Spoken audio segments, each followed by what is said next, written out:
Assalamualaikum dan selamat petang. Kita ni berapa 5 nipis jambak original ni, hasil pokok ya. Ni induk dia ni. Ni induk-induk pokok yang 5 nipis bakal jambak original. Ini pokok-pokok dah. Ni hari ni kita ada, besok kita ada push ke Kelantan, Terengganu, Pahang dan juga Johor. Besok kita ada push ke beberapa negeri.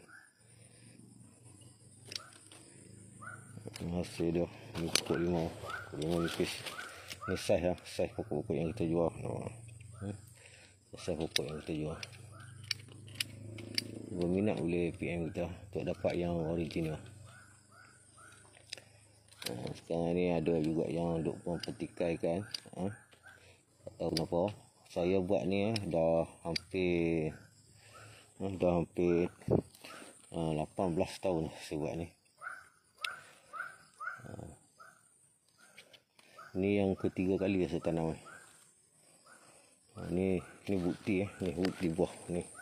Ini bukan barang edit. Tu kau tengok dia. Tu pokok dia. Dia ni usia 1 tahun 8 bulan. Dia usia 1 tahun 6 bulan kat atas tu dia dah menghasilkan buah macam ni.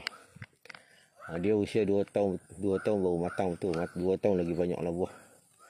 Ini pun kau tengok sendirilah dia punya hasil dia tu. Kau tengok sendiri.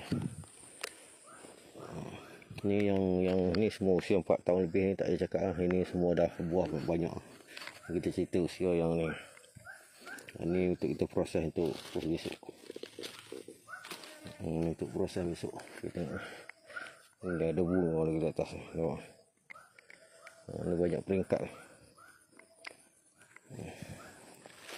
Kita tengok ni pokok dah.